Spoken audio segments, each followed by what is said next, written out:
Some men dedicate their entire lives to proving they deserve a seat at the table. I dedicated mine to quietly constructing the table, then setting it ablaze the moment the wrong man told my son he wasn't worthy of sitting there. Keep that in mind, because everything that comes after will make far more sense once you understand that part of me. It was a Tuesday morning in early October, Cincinnati, Ohio, the sort of crisp autumn day where the sky appeared freshly painted by the hand of God. Pale blue, crisp lines, leaves shifting to burnt orange along Riverside Drive. I was deep in my garage on the east side of Anderson Township, hands buried in a '67 Mustang Restoration I had been tending for 3 years when my phone vibrated. Nolan. Why is he calling at 9:40 on a Tuesday? The boy should be at work. Almost. Nolan. What's going on, son? Silence.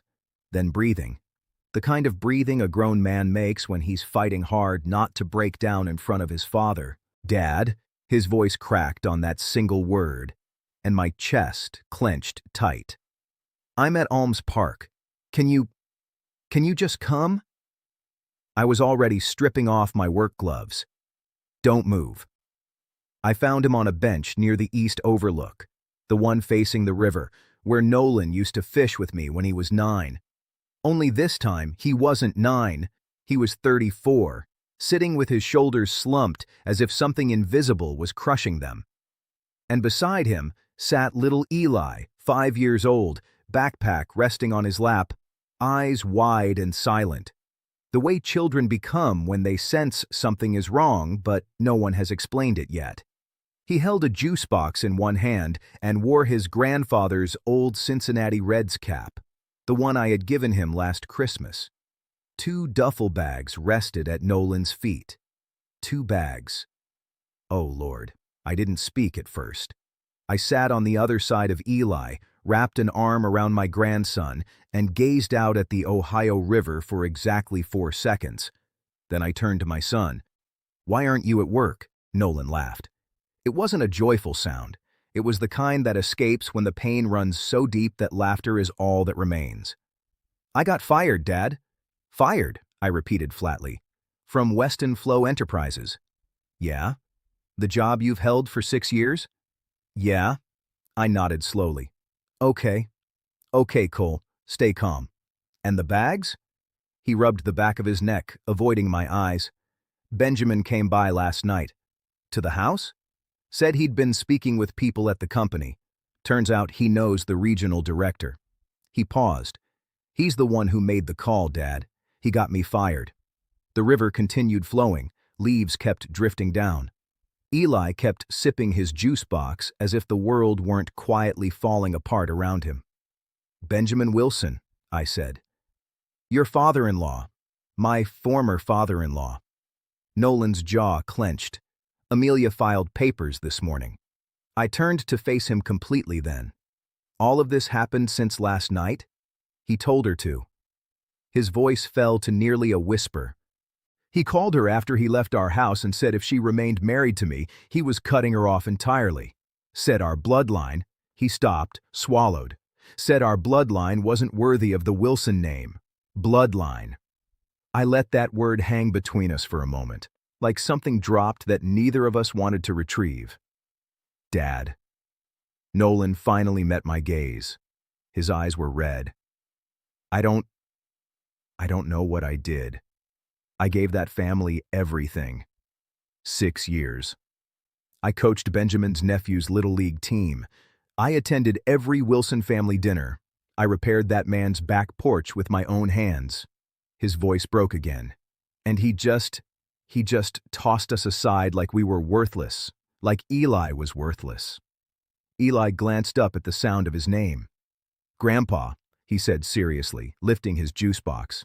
It's grape. I looked at that little boy, his father's eyes, my father's nose, 5 years old and completely unbothered because he trusted the adults around him had everything under control. He's right to trust that, son. Grandpa's got it handled. I stood up slowly, deliberately, the way I do when my mind is already 3 steps ahead and my body is simply following. Grab the bags. Nolan blinked. What? The bags, Nolan. Grab them. I reached down and took Eli's hand. We're not handling this on a park bench. Dad, where are we? Get in the car. He recognized that tone. Every son knows that tone, the one that leaves no room for argument. He picked up both bags without another word. We drove east on Route 50, then merged onto I-275. Nolan kept glancing at me from the side, waiting for an explanation, waiting for something reassuring or emotional or fatherly. I turned on the radio instead. Johnny Cash. Fitting. Dad, you're scaring me a little. Good. I checked my mirror. Means you're paying attention.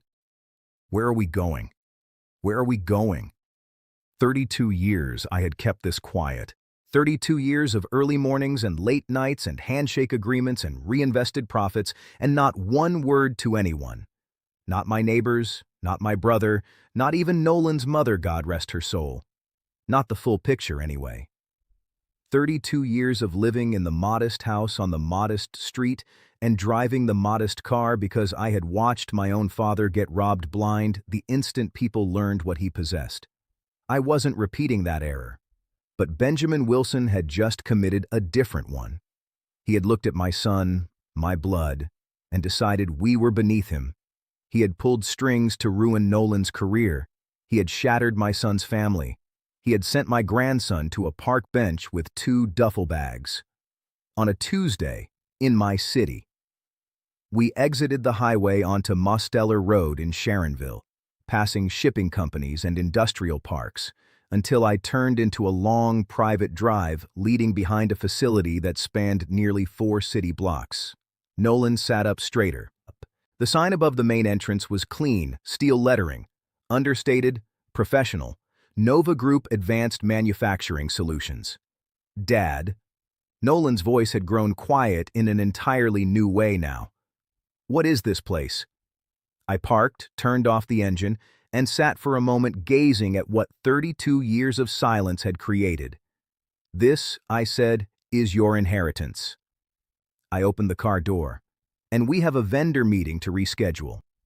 He had no idea what that meant yet, but Benjamin Wilson was about to learn. If you've been following for a while and want stories like this to continue, it truly helps if you tap that like button and subscribe.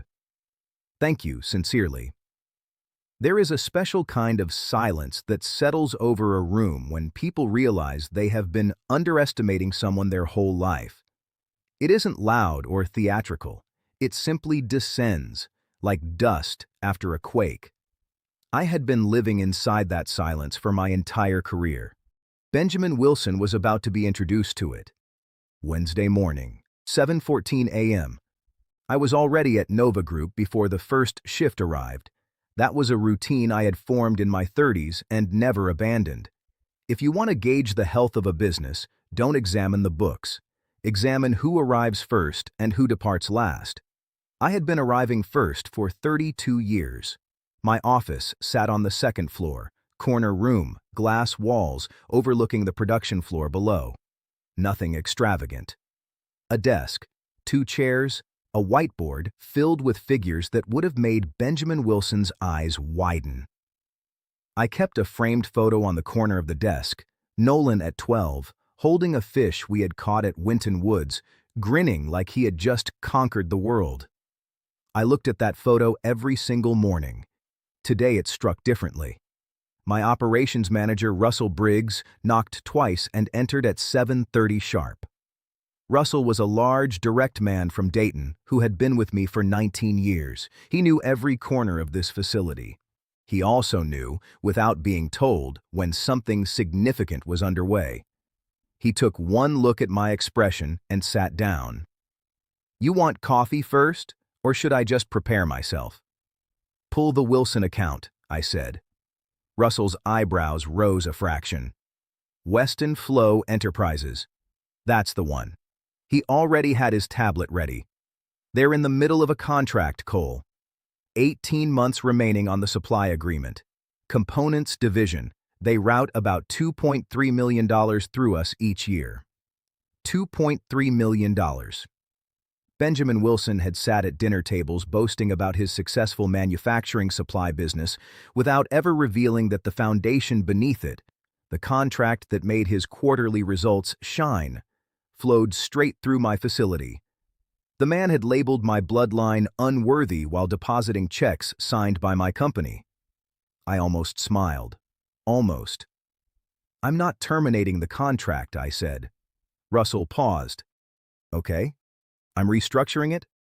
I leaned back in my chair. "Pull every clause tied to vendor performance reviews. I want a formal assessment letter prepared. Standard wording, nothing confrontational.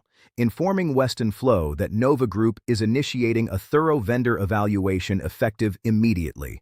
All payments suspended pending review. Standard procedure. It's in the contract.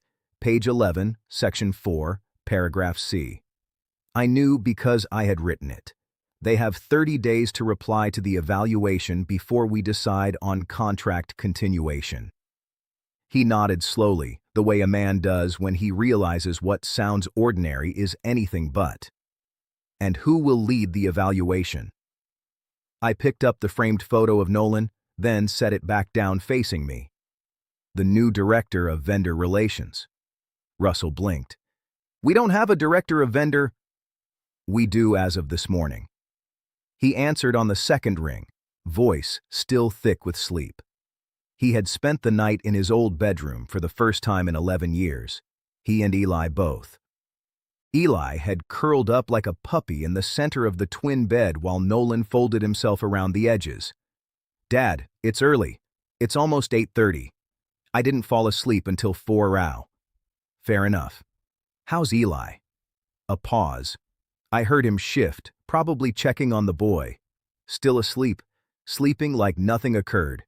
His voice softened. "Kids, man. That's because he knows he's safe." I let that settle. "You both are. You understand me?" "Dad, Nolan." I spoke his name the way I used to when he was 16 and standing in his own way. "I need you to listen to me very carefully right now, okay? Not as my son, as a grown man who is about to step into something substantial." Silence on the line.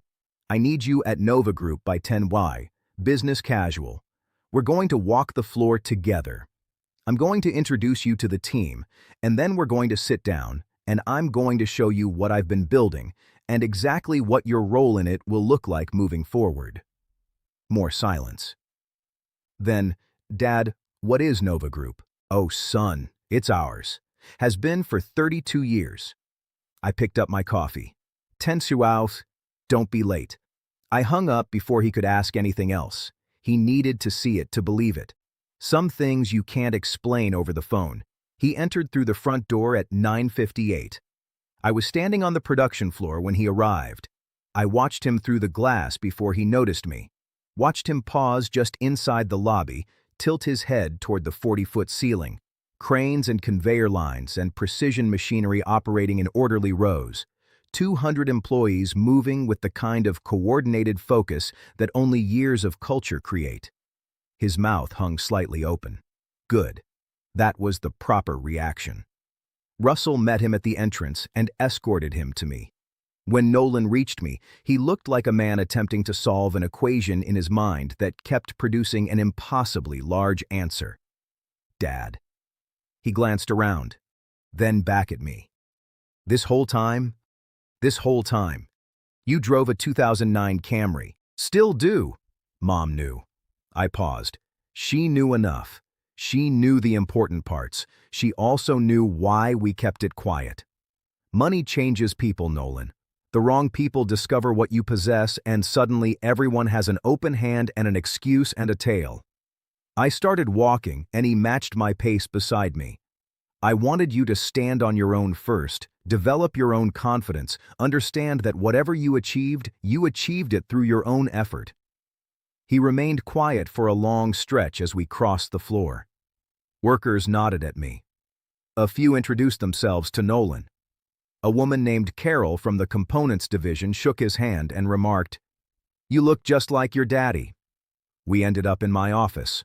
I closed the door, poured us both coffee, and laid 3 folders across the desk. financials, organizational chart, and the Weston Flow vendor file. Nolan picked up the last one. I observed his expression as he read, watched the instant he recognized the company name, watched his jaw clench. Weston Flow Enterprises, he said softly. That's Benjamin's company. And? He's a vendor here. Has been for 9 years. Nolan set the folder down and looked at me. You're telling me that while Benjamin Wilson sat at his dinner table declaring us unworthy, he was earning money through your company? The room grew very still. Then Nolan spoke with a calmness that genuinely impressed me. What's in the folder? A vendor performance evaluation notice. Payments suspended pending review. I slid it toward him. Standard procedure. And who is conducting the review? I slid the second document across. A formal offer letter. Director of Vendor Relations, Nova Group. Compensation package that would have made his previous salary seem like pocket change. His hands stayed perfectly still on the desk. Dad, I've never done anything like this before.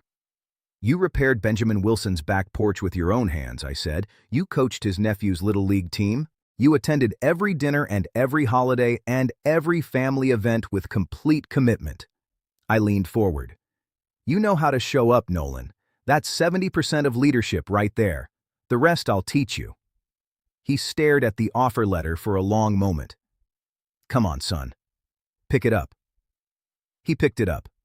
When Benjamin receives that evaluation notice, he said slowly, he's going to realize something is off.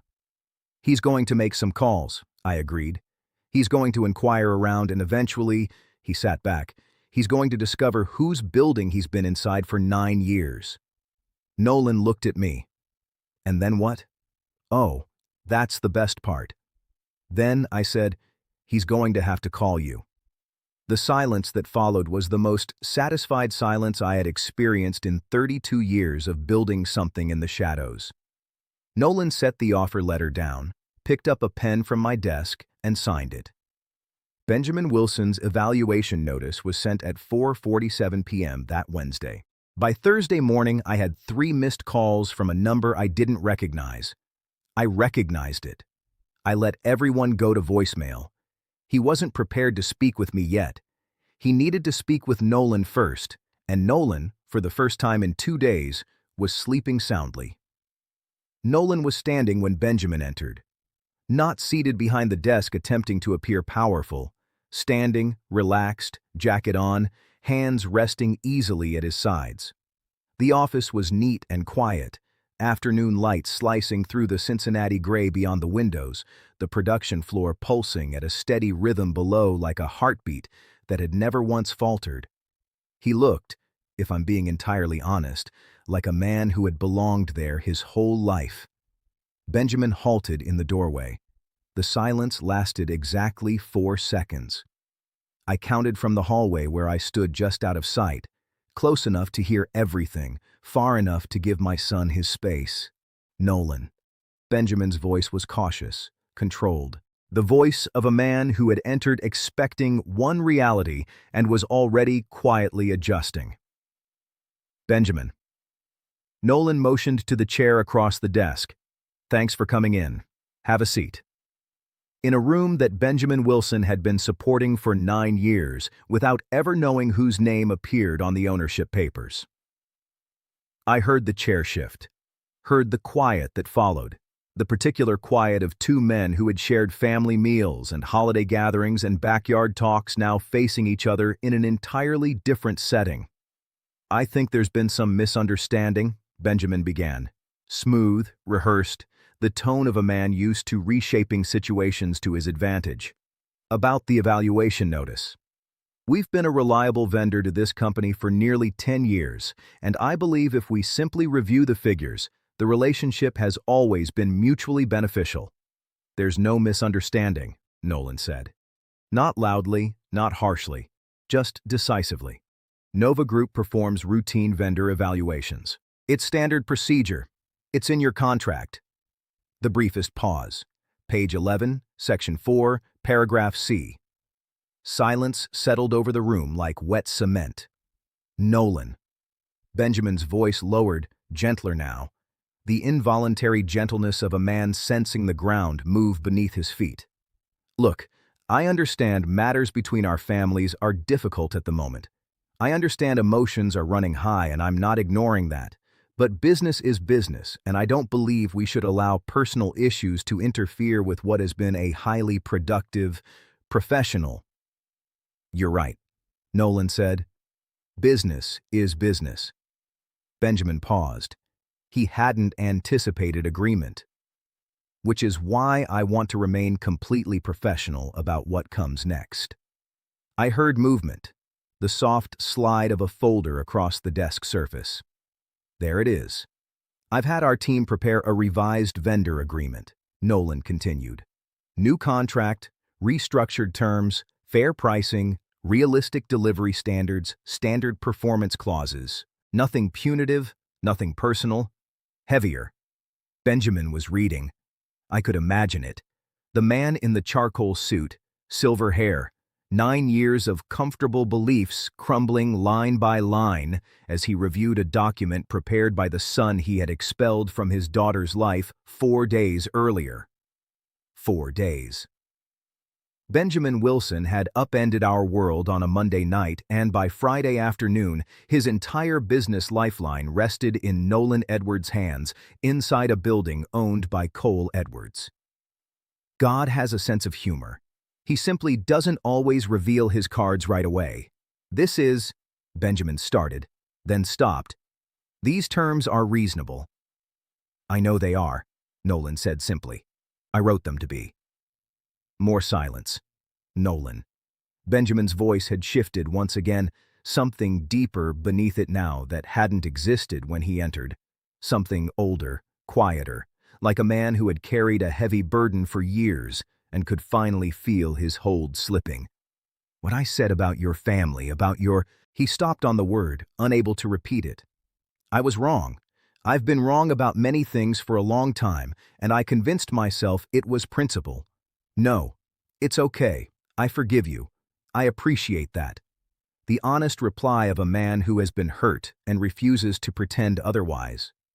The evaluation will proceed as scheduled, Nolan continued. Whatever occurs professionally will occur professionally, but Eli needs his grandfather, his mother's father. Whatever that relationship becomes going forward is between you and God and your daughter. My jaw tightened in the hallway.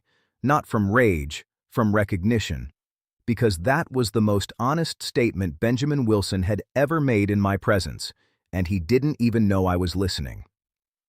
Nolan allowed the words to linger, didn't hurry to fill the void, didn't offer shallow comfort or simple forgiveness. He let the man sit inside his own truth for a moment, which, if you ask me, was more grace than Benjamin Wilson had deserved, and more strength than most men his son's age could have shown. I appreciate that, Nolan said at last. Steady, warm but not soft, sincere. Then, but I need you to understand something, Benjamin. His voice was quiet now, the kind of quiet that commands attention better than shouting ever could, not as a vendor, not as your former son-in-law, as a man. I stopped breathing. My father built something remarkable. 32 years, quietly, without seeking anyone's permission or approval or validation. Another pause.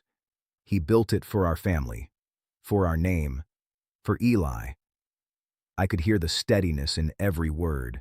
No shake, no show, just truth. You looked at us and saw a bloodline that wasn't worthy. You made a phone call that cost me my job. You pressured my wife into leaving her marriage.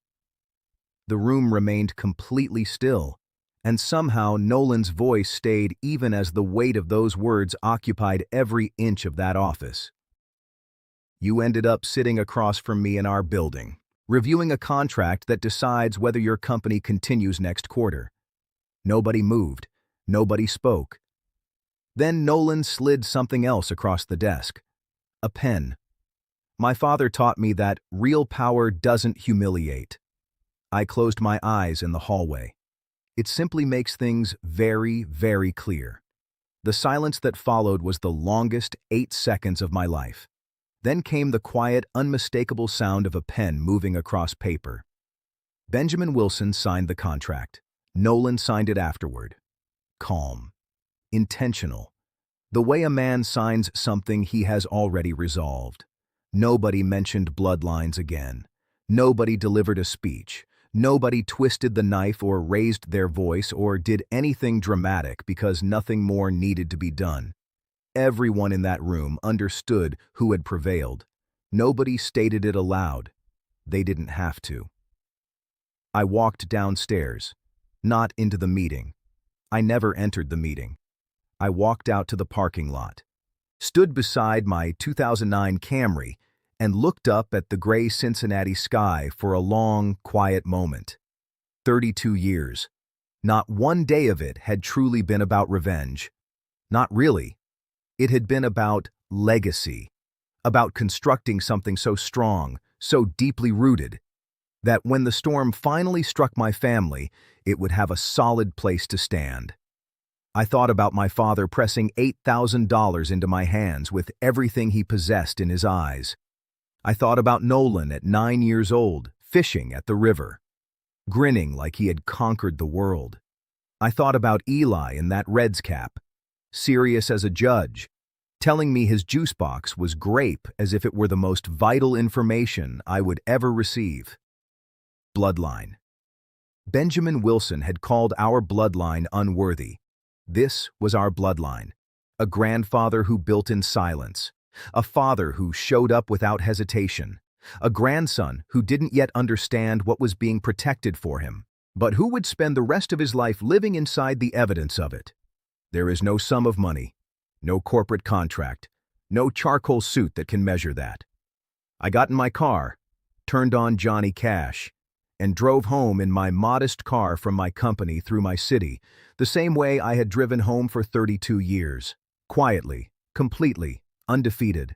If you enjoyed this story, join our community by tapping that like button and subscribing for more real, raw, and family-centered stories.